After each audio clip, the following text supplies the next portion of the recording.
Hello and welcome to the Film Pulse podcast. This is episode number 458. My name is Adam Patterson. With me today, we got Kevin Rakestraw. Hey, Kevin. Hey, how's it going? Yeah, it's going pretty well. I'm in the process of moving, so it's been a little crazy. That's why we had off last week. This week on the show, however, we're trying to make up for it. We have two reviews lined up with Hellraiser and Mona Lisa and the Blood Moon. We'll also be going over some of what we've been watching on the watch list and this week's new releases in theaters, VOD, and Blu-ray. Thank you so much for joining us this week. Please remember to review us on iTunes if you get a moment. That'd be great. I think we can just jump straight into our first review. Which one do you want to start with? Yeah, it doesn't matter to me. Oh, well, let's go with Mona Lisa because that's what we were planning on uncovering originally last week, and then I just didn't have time with the move and everything. So let's start with that one. Hit me. I have a synopsis here. A girl with unusual powers escapes from a mental asylum and tries to make it on her own in New Orleans. This is directed by Ana Lily Amirpour, also written by her. Stars Kate Hudson and John Jong-seo. Craig Robinson's in there as well. Kevin, we'll start with you. What were your initial impressions of Mona Lisa and the Blood Moon? The initial impressions is I had no expectations for this. Nor did I. I really did not like her last movie, The Bad Batch. So expectations were fairly low. I like her as a director, but I did. Yeah. I also did not like The Bad Batch. But sorry, continue.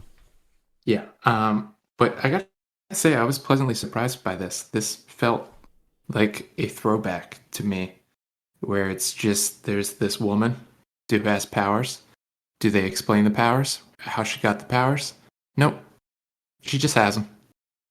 And she's just in New Orleans, and that's it. That's it. Yep. I had an absolute blast with this movie. I thought it was fantastic. I like you, I did feel like it was kind of a throwback, and I just appreciated it for what it was. It's not trying to be this big, grandiose spectacle or anything like that. It's very stripped down, but it's just so much fun. Like, I just had a great time with it. Yeah, and it's still got her style. The visual flares that there's, especially when she escapes the asylum and like makes her way to New Orleans. It's fantastic looking. And it's fun. It's also fun. This isn't super serious. No. I mean, it does get serious in spots, but for the most part, it's just her having powers and people using them or not using them. Yep. And people trying to find her. That's it. It's a super simple movie, and it's fun, and it's good.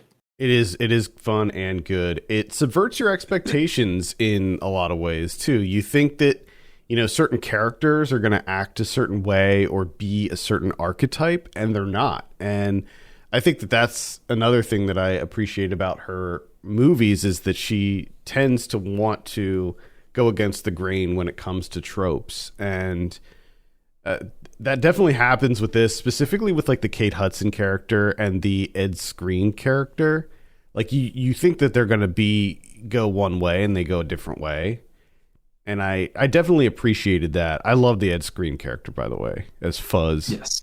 He seemed to be channeling Franco's character from Spring Breakers in this. What was his name in that? Like Alien or something? Yeah, I think it was the Alien. But he definitely seemed to be channeling that type of person. And he did a great job as that character. I thought he was hilarious. And I just loved his car and his house and all of that stuff.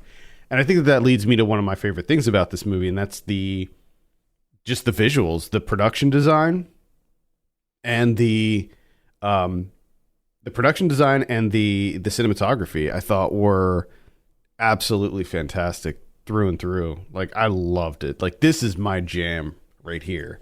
You have these gorgeous wide shots, like specifically the convenience store. I loved every time they would cut to a wide shot. The fisheye, there's lots of fisheye, like handheld fisheye in this, which I think complements the locale, the New Orleans locale, like really, really perfectly. and lots of color in this. You know, like a lot of the scenes take place at night, but it's still kind of like bathed in color, and it's just very vibrant. And I like that a lot about it too. Just a gorgeous movie overall. Yeah, it's just it seems like we don't get a lot of those types of movies where you kind of have that, like you said, it's nighttime, but it's nightlife. Mm-hmm. It's the city nightlife with all the lights and everything. Yeah, it's very great it's very color palette. electric. There's lots of life in it, and I liked that a lot. Some of the production design, like I mentioned, Fuzz's house and like the hospital that is there's a couple scenes that take place in a hospital that look crazy. I mean, it's just awesome. Like, just the visuals in this are just so good. I loved every second of it. Yeah, and I don't know what it is, but I just really appreciate her not explaining the powers. There's no backstory. Yeah, and How she got the powers. yeah, and at one point someone asks her, I think it's the kid. I can't remember, but someone asked her, like, you know, how did you get the powers? And she's like, I don't know. And then that's it. That's the end of it. Yeah. And also, you know, also with a lot of these movies where you have like kind of an indie sci-fi movie like this, there's usually some kind of build up to, like, you know, a big culminating scene at the end, but that's not really how this plays out. And I appreciated that too. Like, I didn't feel like it needed to escalate into this big crescendo at the end where, like, you know, she goes on a killing rampage or anything like that, or like picks up a bus or something, you know, like usually there's something like huge that happens at the end of these movies during the climax. And that's not the case here. It's very understated. And I appreciated that. I liked how it ended. I was a little concerned as I was watching it, like, how's she going to wrap this up? I don't know. But what she did with it, I liked it a lot. Yeah, I gotta say, I was completely surprised by this. I mean, I could easily see this being like a cult classic type deal. Yeah, this is a sleeper. This is definitely a sleeper hit. Because I didn't hear. Granted, I've been out of the loop for a few weeks, but I didn't hear much buzz or talk about this. No, and I feel like people are sleeping on it, and they shouldn't be, because it is well worth a look. And the other thing is, it's a Saban Films release, which is kind of weird too, because Saban usually doesn't. Now they're kind of one of the only players in like the mid-tier, like mid-budget movie, and this is definitely I would say a mid-budget movie. Like, there's some larger names in it, and clearly there was a lot of work put into making it look great and stuff. So there's definitely a budget here. But it's still a weird, like, Saban usually doesn't release this kind of movie. Yeah. And I think that's another thing, that even if there's not buzz for this movie or discussion about it, I'm kind of surprised that there isn't more discussion of Kate Hudson. I know, she's so good in this. Yeah. I mean, this is like a great role for her. And I feel like I haven't seen her in anything. Exactly. That's kind of really what I'm thinking. I'm notable. like, I can't remember the last time I saw Kate Hudson in something. Yeah. I mean, she's going to be in Glass Onion, which, you know, but that doesn't come out till towards the end of the year. And yeah, she's been in stuff, but like just smaller things. And this is like a standout performance for her as Bonnie. Yeah, I think it's just no one's seen it. Yeah. Craig Robinson too. He was great. Yeah. In this too. I mean, he was funny, but he wasn't like over the top or anything. It was good. This is definitely a movie that I could see myself rewatching, which is kind of a rare thing these days. Yeah. Because it's just, I had so much fun with it. And again, just love that cinematography. She did such a good job. Yeah, To be clear, the Bad Batch looked great too. Like, I remember that the visuals in the Bad Batch were awesome. It's just that it was so unremarkable as far as the narrative, but here it checks all the boxes. Yeah, and I think she just has this everything comes together in terms of like creating an atmosphere that you don't get to see in movies a lot nowadays. Or I should say in the movies that I'm watching. Maybe there are more out there. But the atmosphere is just like the nightlife. Mm-hmm. It's like after a certain time frame of night where it's just the freaks are out. Yeah. I love it. Freaks are out. Yeah. It's awesome. Yeah. Highly recommend this. Don't let this one slip by. I think it needs to get more love. And it's fantastic. And we didn't mention Jeon Jong-sil, who is the main character. She does a pretty fantastic job too. You may know her from Burning, or if you watched the Korean Money Heist on Netflix, the Korean version of Money Heist. I didn't see that. I saw Burning, but yeah, she's great in this as well. So I love the costume design on this too. Like, just all the outfits seemed so perfect. Yes. I mean, she did such a great job. I mean, like, again, I think that you could easily draw comparisons to Harmony Korine with Spring Breakers, or even like Sean Baker. I think would be a good comparison, where they're able to kind of capture that culture. I love it. Like, you know, like black lights and like airbrushed posters of mushrooms and that type of thing. The only thing that I noticed, or didn't notice rather, was there's a scene when Ed Skrein opens his fridge, and I didn't see any Four Locos in there. I feel like there should have been some Four Locos. He already drank them. Oh, probably, yeah. He does. Yeah, he doesn't have a stock of them. As soon as he comes in possession of them, gone. Yeah, that's probably what it is. Yeah. Any final thoughts on Mona Lisa and the Blood Moon? No, I think I just reiterate what you said. Is don't miss. I think this is one of the sleepers of the year. Yeah, just don't go into it expecting some kind of like crazy balls out action movie or anything like that. It is more. No, it's more of a character piece, and it just does such a good job at what it sets out to do. I think it's just really good as a throwback without. It doesn't seem like it's operating in that lane of like, I'm going to create a throwback. Mm-hmm. You know, it comes off, you know, like just riddled with nostalgia. This is just something that works, and then you're like, oh yeah, you know what? On the flip side, it works as a throwback too. Mm-hmm. Yeah, it's great. All right, let's go ahead and give it a score. I'm sitting at like, man, I am pretty high on this one. I'm at like an 8.5. I put myself at like a 7.5, I think. All right. So definitely check that out. It is on VOD right now, so you can give it a look, and I would highly recommend it. Mona Lisa and the Blood Moon. Let's move on and talk about our next film, Hellraiser. This is the new one that dropped on Hulu this past week.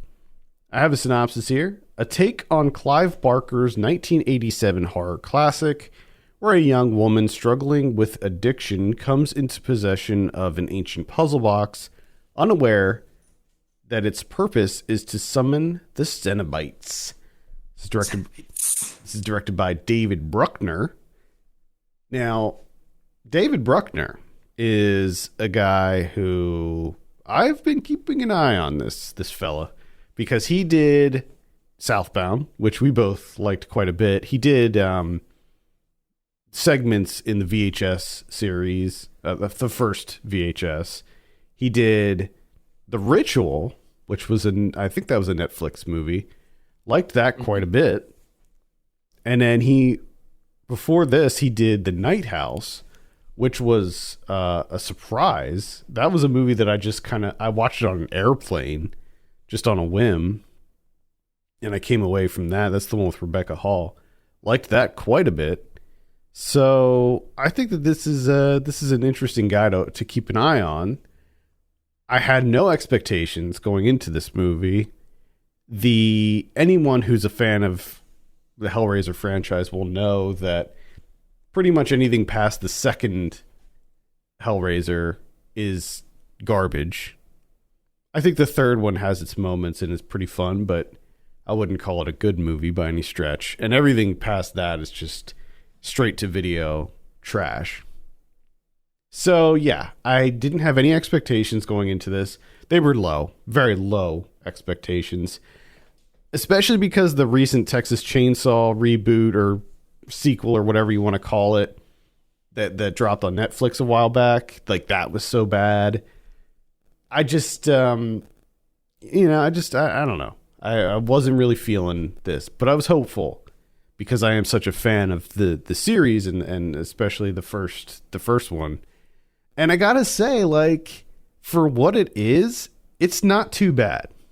I have issues with it, definitely, and we'll get into it. But I was kind of surprised at how much I enjoyed this.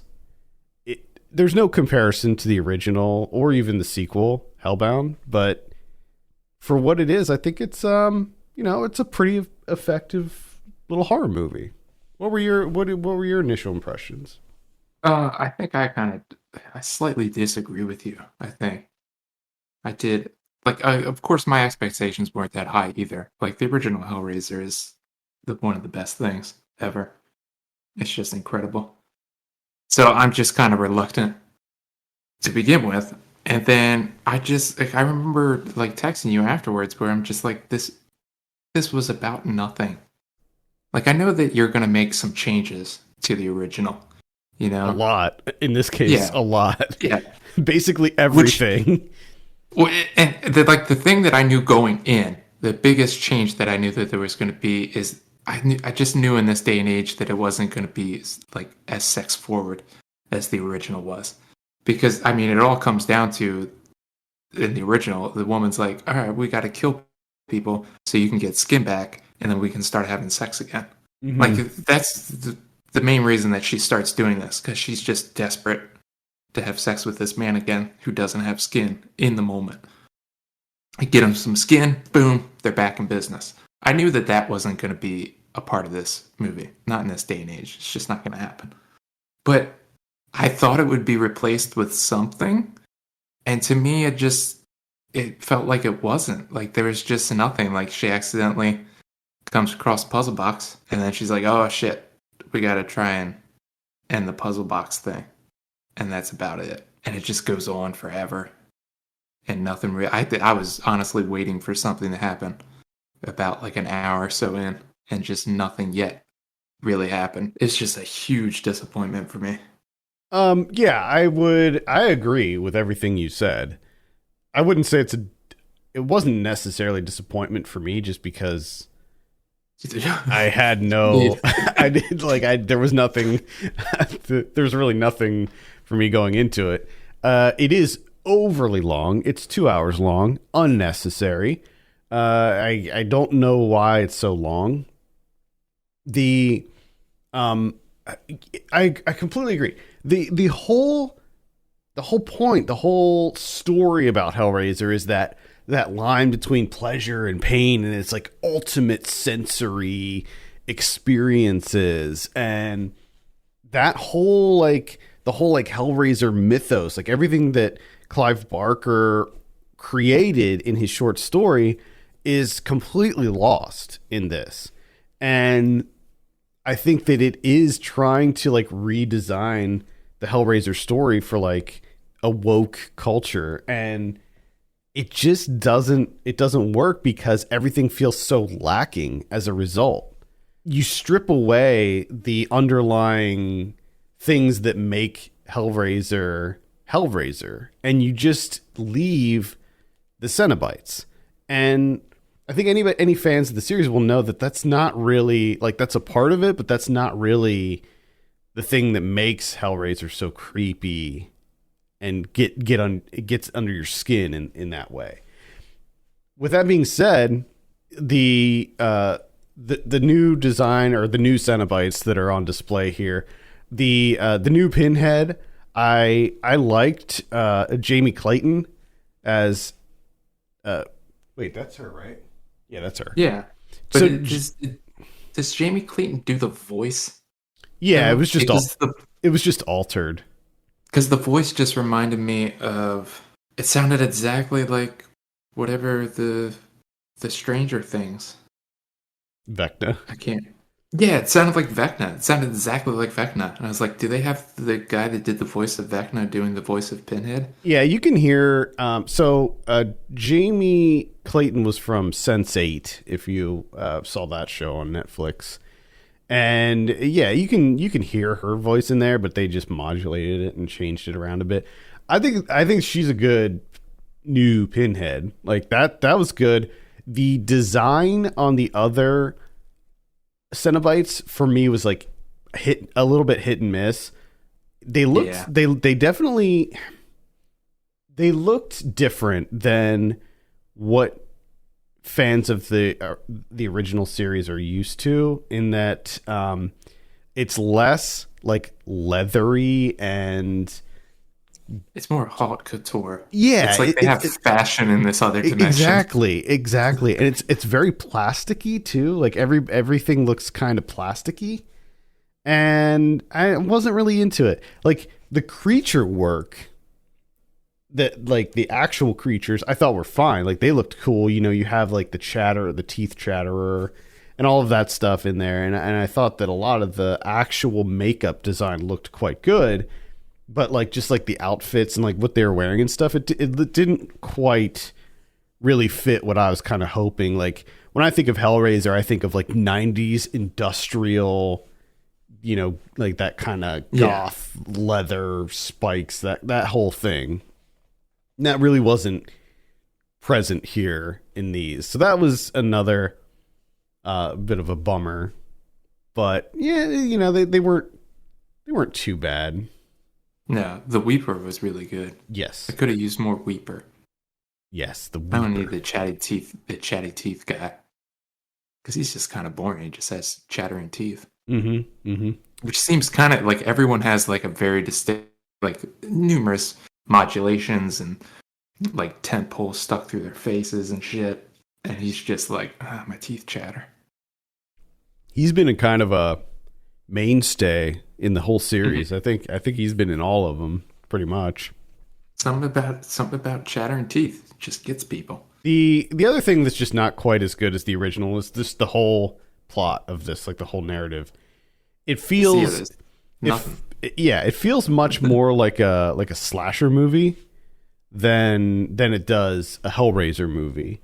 What you have here is like this, like the synopsis says, there's this young woman, she gets the puzzle box, and like she's trying to like protect her friends and her family basically, as they stupidly end up getting like in this version, when you solve one of the configurations, it like a little spike comes out and cuts you, and that's what basically designates you the next target for the Cenobites. So that's a little different than the original, but it's just not very interesting. It's a little bit lackluster. Now, what I will say is the effects work I liked quite a bit, and every time a new person would get targeted, I thought that was where the movie really kind of shines. Like it shines, but it's also lackluster in that regard too, because there's just not like, the first targeting essentially happens off screen. Or no, not the first. I should say the first because there's the very first one. I'm thinking of the first one that involves right. It just, a lot of it felt like it was just because the only one that they really show like getting, where they tear the soul apart or whatever, isn't one of the actual characters. It's just one of the Cenobites, which felt like a cop out to me. I like that little twist that they were able to do that with the Cenobites. I thought that was kind of cool, but I see your point about it being a bit of a cop out. There's a scene where, so it like the other movies, when the Cenobites come, they basically kind of break reality and create doorways out of areas that may not be actual doors, like in walls and stuff like that. And probably one of the most interesting scenes in this movie is when one of the people gets targeted, they put her in a van and they're driving and they're trying to get away from her. And the Cenobites are able to like create a doorway in the van. But the way that the effect of that looked so cool. It was probably one of my favorite scenes in the whole movie. And I liked most of the effects work. It seems like they tried to do things practically as much as they could. So it's not like the CG is not like overused, I don't think. I think that they tried to do practical effects as much as possible, and I appreciate that too. But yeah, I mean, it's like compared to the other Hellraiser movies, I still think it's probably the third best in the series. There's some fun kills in here. There's some gore. The machine I did like the whole like where if you complete all the configurations, you get to meet with like their god or whatever, and then you can pick one of the configurations to apply to you, and everything that happened with what's his name, Goran Visnik's character Voight, like that machine that was in him. I thought that was cool. It was a cool design. So there were definitely elements that I liked, and I was entertained by this overall. I just didn't think it was anything too special. Yeah, it's completely unremarkable to me and unmemorable. It is definitely. I mean, I watched this on Friday. We're recording this on Monday, and it's large portions I think are already leaving my brain. So it's again 2-hour runtime, guys.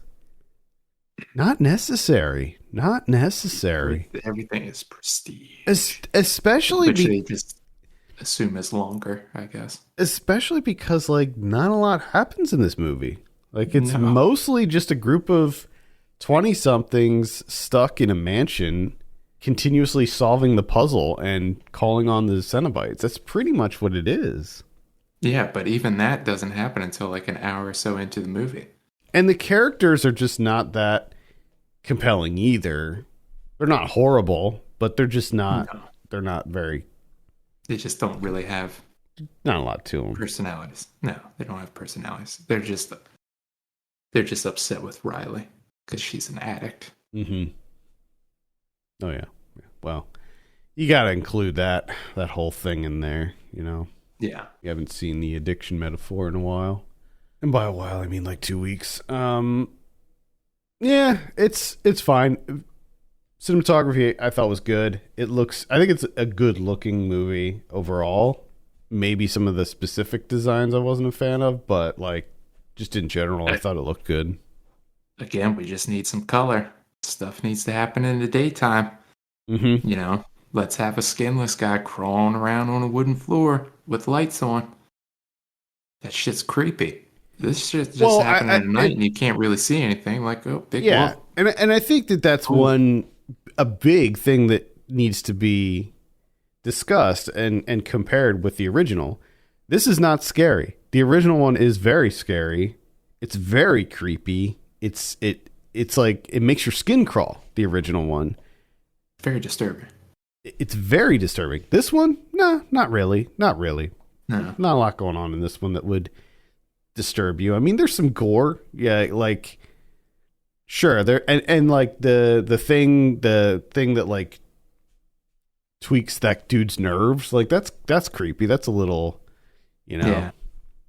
That'll make you shudder a little bit when you see it. But, yeah, and that guy getting his arm degloved. Oh yeah, the degloving. Yeah. That was the only thing where I was like, goodness. Yeah, so there's definitely gore and stuff, but it's just nowhere on the same level.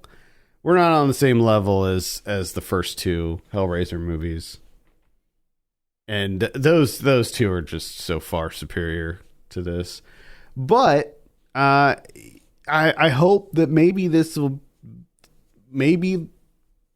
put things in the right direction for the series, because all of those straight to video Hellraiser movies were so bad.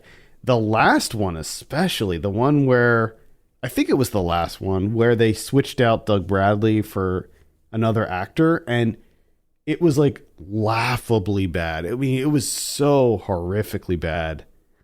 I can't remember which one that was. If it was like, wasn't Hell World? I don't know, but that series got so ridiculous. They just ran it into the ground. I'd be curious to know what Clive Barker thinks of this reboot. Yeah, because I bet he doesn't like it. I bet he's like, what happened to all the crazy sex torture stuff? I mean, yeah, it does seem to be a very, very big part of the entire thing. Which I understand, like, okay, moving away from Clive Barker, let's make it something like they didn't. Exactly. All right, well, let's go ahead and give this a score. What are you going to give Hellraiser 2022? Oh, Jesus. I don't know. A 4. All right, I'm going to give it a 5.5. So just pretty much average for me. I think I would amend mine to a 3. Okay, I'm dropping it down. All right. 4 just seems way too high. If you want to see this, it is on Hulu. So if you have a Hulu subscription, you can give it a look there. Let's move on and talk about some of what we've been watching. I believe it's your turn this week, Kevin. Okay, I watched Scott Cooper's Antlers. Hey, I saw this. Antlers. My expectations again were too high for this. From most of what I read, is people did not like this, so I was just like, whatever. See how this plays out. But I was actually kind of surprised by this. This is I found to be disturbing, and I mean it has that kind of that the whole metaphor of like meth and stuff affecting this small town or whatever, and various people being abused and whatnot. So it has that aspect, but it didn't feel like it was constantly reiterating that metaphor. It was one of those things where I could just kind of not pay attention to that and just kind of pay attention to the Wendigo aspect of it. Mm-hmm. And to me, it worked. It was unsettling. It was creepy. And I mean, at the end of the day, that's really all I was hoping from Antlers, and that's what it gave me. I liked this too. I thought this was pretty good. I would recommend checking out some Antlers. Do it. Definitely. All right. I didn't have a whole lot of time to see anything really, because I'm also working on Saved by the 90s, and we're doing Stephen King stuff for that. So I've been watching those. I did watch a couple other things that were at Fantastic Fest that I didn't talk about last time. And the first one I'll mention is Everyone Will Burn. This is directed by David Hebrero. This is kind of a disturbing Spanish film that involves a young girl. Actually, I don't know how old she is. She's a teenager, but she's like, I think she has dwarfism, and she has powers. She can yeah, sort of like Mona Lisa, I guess. But she can do things. She has like telekinesis. She has like pyrokinesis, and she could pretty much control people, do whatever she wants. And so it's this woman who her son, her young son, committed suicide, and years later she still hasn't been able to like cope with it, and she decides that she's gonna commit suicide. This teenager just kind of shows up and saves her, or talks her down basically, and the woman takes her in, starts to like kind of treat her as her daughter, and eventually the townsfolk get wind of this and like realize that this girl has powers, and they want to try to stop her. And there's this like kind of a culty thing going on. There's this like prophecy. It's interesting, but it just doesn't go quite far enough. Like, it's a little bit bonkers, and it hints at like really crazy shit, and there are a couple scenes that are pretty wild, but by and large it's just kind of a little bit lackluster.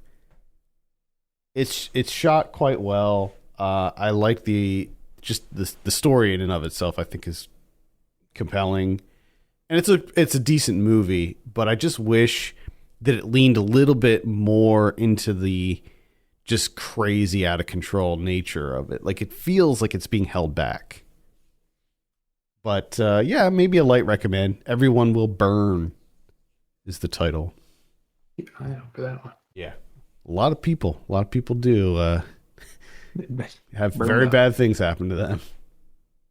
Burned up. In anticipation of the new Mike Flanagan series coming to Netflix, decided to watch one of his films. So we watched his debut, Absentia, from 2011. The low budget debut, Flanagan. I gotta say, I was quite taken with this, especially for knowing what the budget is, and it being, you can tell right off the bat this is a low budget indie horror movie. But I think, in spite of that, it works really well. It has a creepy atmosphere to it, has like a nice little hint at like a folklore aspect of like these like abandoned tunnel situation, almost like a precursor to Us, where the American network of all these abandoned tunnels and how they line up with people disappearing. And of course, the police in this area not really caring because the type of people that are disappearing just, they don't jump on it. And I gotta say, it was creepy enough, despite its budget. And I think overall, it's pretty damn good. All right. So I would also recommend that one. I mean, it's not going to blow you away, but you can definitely see, like, watching the later Flanagans and stuff, and then going back and seeing this, you can be like, okay, yeah, you can see that this dude had talent. Yeah. I remember not liking this, but maybe I need to revisit it because I don't know. I don't remember anything about it really. Well, it's like this woman, her sister comes to spend time with her because her husband's been missing for 7 years. So she's in the process of declaring him dead in absentia, so she can get life insurance and everything, because you have to wait 7 years. So she's finally going to do it and get the ball rolling on everything and kind of move on with her life. But of course, the day of, dude shows up, but he's not the same.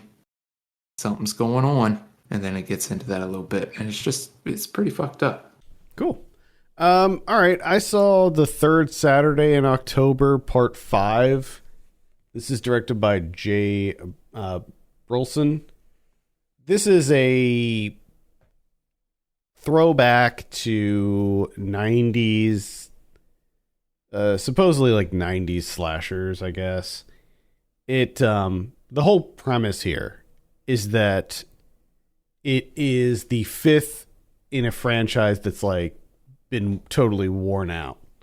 It's sort of like a mocking Friday the 13th or Nightmare on Elm Street. These franchises that just kept going and going and going, and like Hellraiser, running them into the ground.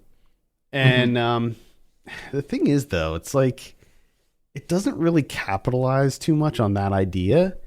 Like at the end of the day, it just feels like not a very good slasher.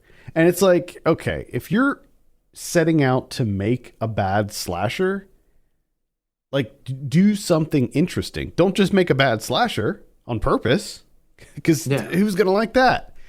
Now, there are some interesting aspects to this. It doesn't really feel like it's set in the 90s to me. Like it still kind of looks like it. I mean, it's shot on digital. I wish they would have done something to make it look more authentic. It does at times, but I don't know. It was okay. As far as a slasher goes, it was fine. Nothing like it was intentionally bad, but it was still kind of fun. I wasn't buying the whole like, oh, this is the fifth in a series, that whole thing. Now, Hmm.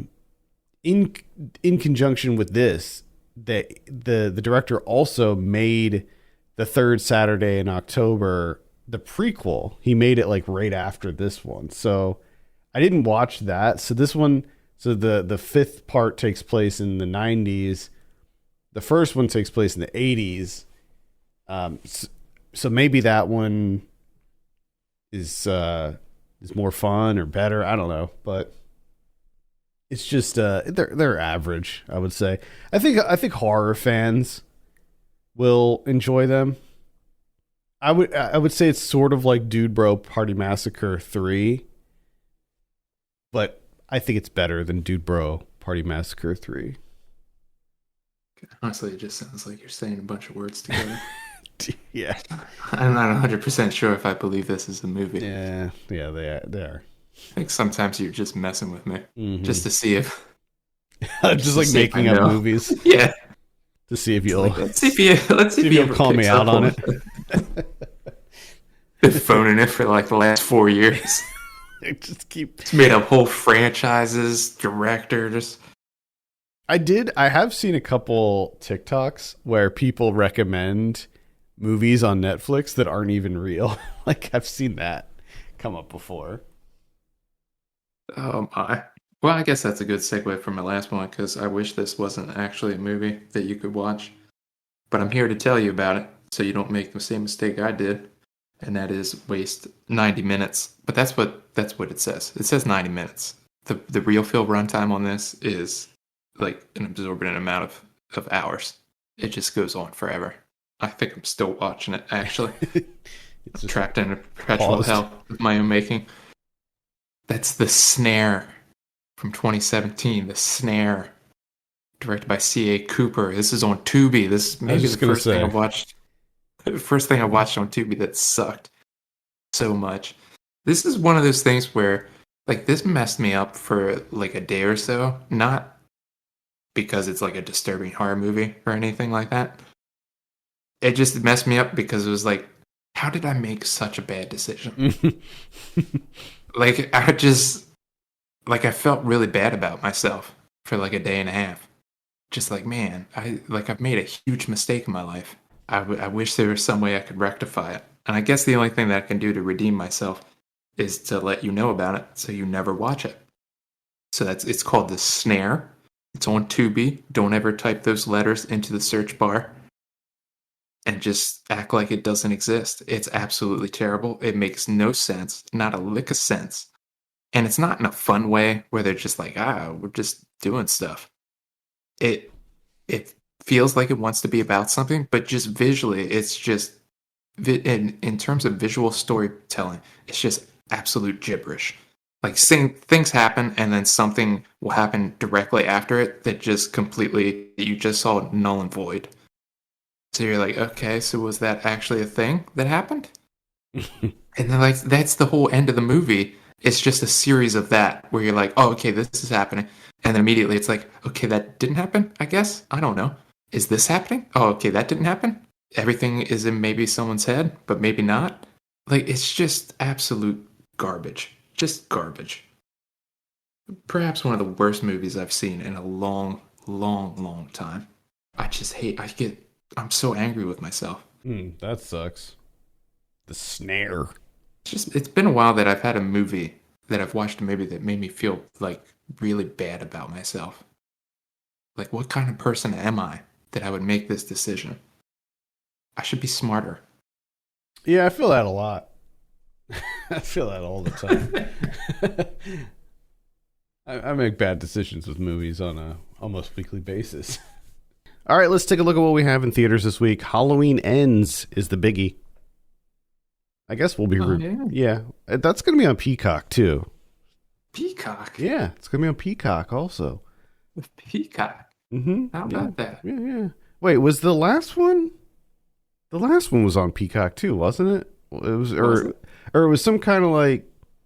Because I don't think we saw that in the theater, did we? I did. I know I did. Oh, okay, then I must have, too. I always forget that Peacock's a thing. So do I. I mean...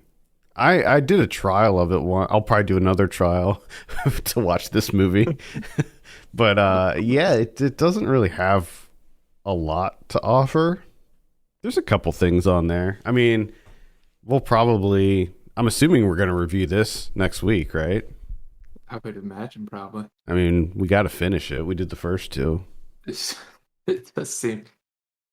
I mean, I kind of want to stop, but I guess. Yeah, I was a little disappointed with the last one, but I mean, this one, hopefully it's cool. The trailer made it look kind of cool. I feel like they also like spoiled way too much in the trailer, so that was a bit of a bummer. Resume not watching the trailer ever. Yeah. We also have Lyle Lyle Crocodile coming out. Oh, yeah. Yeah, based on the popular book series, live action CG musical comedy. Oh, boy. This looks horrible. I'm sorry. It just looks bad. Also, it looks like he's wearing a Florida Gators sweatshirt, and yet he's a crocodile. I don't know what that's all about. I guess you can be a Florida Gators fan even though you're a crocodile. Seems kind of, well, I guess some sort of solidarity thing there. Yeah, maybe. That's pretty much it for theaters. Let's take a look at what we have on Blu-ray. The 11th, so probably as you're listening to this or yesterday, depending on how quickly I can edit. We have American Rap Star. What is this about? Oh, this is about the like SoundCloud rappers like Lil Xan and XXXTentacion. You know, just the rise of SoundCloud rap. Yep. We have Frost, 5/25/77. We got Guardians of Time, Ghoster. Oh, that's like a Casper ripoff from the looks of it. Oh, interesting. Yeah, it looks pretty bad. We got Spirit Halloween the movie. So what? Not too many movies based on stores out there. But we have one here. Spirit Halloween the movie. Incredible. Are there any other movies that are based on stores? I know we have movies based on Disney rides and you know, condiments. Remember that one? Remember what was it, Food Fight or whatever, where it was like condiments? Yeah, board games. But I don't know about stores. I want to see like Walmart the movie. Just Hills the movie, James Way. Oh God. James Way is a deep cut. I don't know how many people will remember that. No, because I think that was a regional thing too. Wasn't Yeah, it? I think so. I think it was one. It was one of one. You had to live in Red Line. Oh God.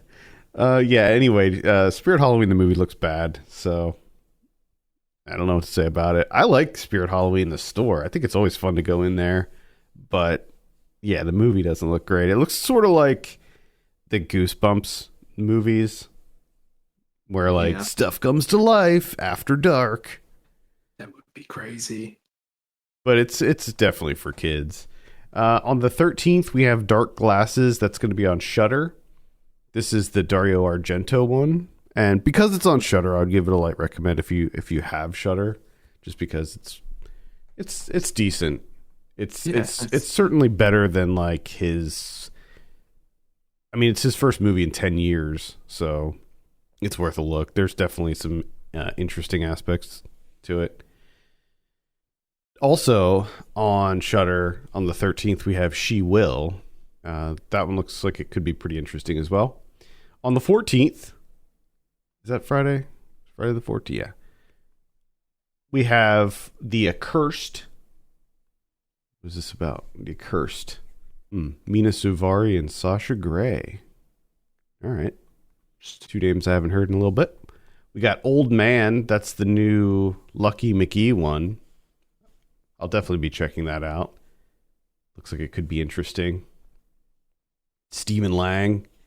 which the character that Stephen Lang is playing in this seems like very reminiscent of his character from Don't Breathe. Let's see, we got Piggy. That's another one that I'm interested in. This one played a lot of festivals, and I just never caught up with it. Accident Man, Hitman's Holiday. I gotta say, we didn't talk about it on the show because we had off, but I did see the original Accident Man a couple weeks ago. Accident Man. Yeah, it's such a terrible name, Accident Man. It's a Scott Adkins vehicle, and gotcha.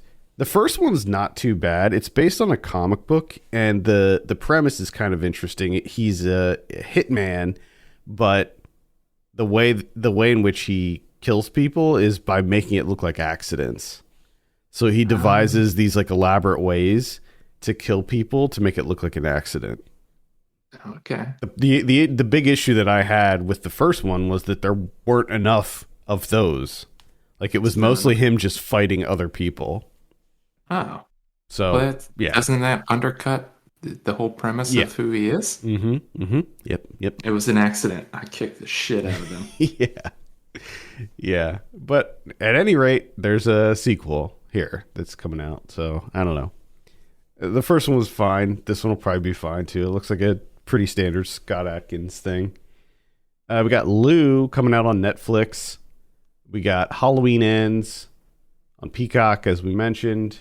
And it looks like that's about it for VOD. On Blu-ray this week, let's see, we have Shredder from 2001. Oh, yeah.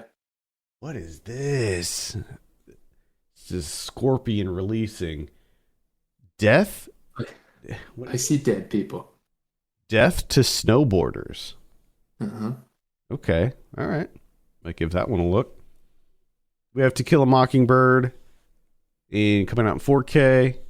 Bill and Ted's Excellent Adventure coming out in 4K. Let's see. Night Visitor from 1989. All right. That one looks interesting. Got The Score from 2001. I have a poster for The Score, actually, for some reason. You have what? A poster for the movie The Score, starring Robert De Niro and Edward Norton. Okay. It's a bad movie. It's a very bad movie, and yet I have a poster for it. Is it a good poster, at least? Nope. It's a horrible poster. You can throw it out. I don't know where it is, so it might be gone. Actually, I think it's at my dad's house. I have like a million. I used to work at a movie theater, for those of you who don't know. Yeah. So I ended up getting it when I was working there. You got a bunch of used shitty posters. Oh, yeah. Some good ones, but a lot of shit. We got Cold Heaven from 1991. The Godfather series looks like it's coming out in 4K. Kind of surprised hasn't already come out in 4K. Like maybe this is some kind of, I don't know. You think that would be one of the first ones when you come out with that technology? Definitely.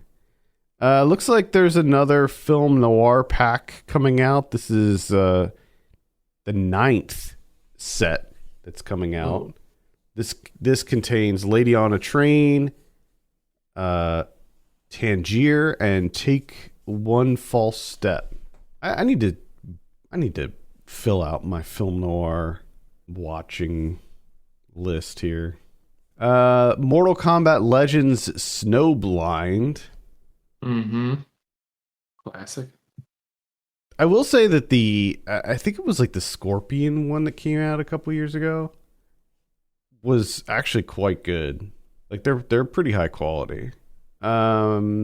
Beast from earlier this year, that's the one with Idris Elba.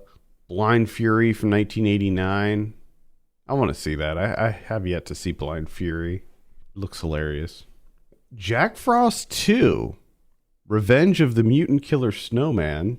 This is going to be part of the MVD Rewind collection. It's got a great cover.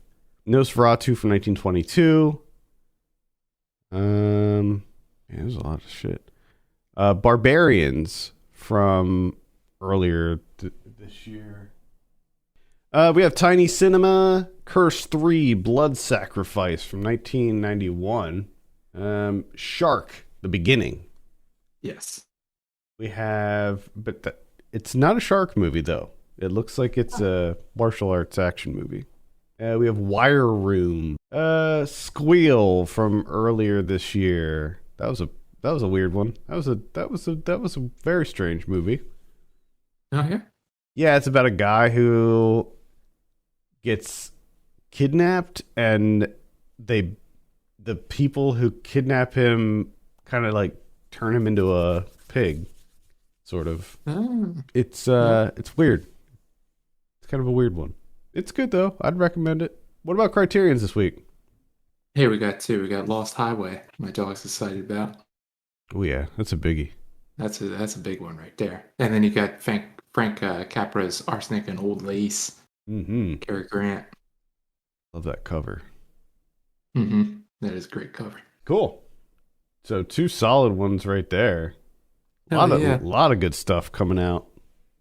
October's always the best. Such a great month. Really is. All right, I think that's going to do it for this week. Thank you so much for listening. You can send us your questions and topics to podcast@filmpulse.net. You can follow us on Twitter @filmpulsenet and @filmpulsekevin. And if you have a minute, consider reviewing us on iTunes. That'd be great. For Kevin Rakestraw, my name's Adam Patterson. We'll see you next week.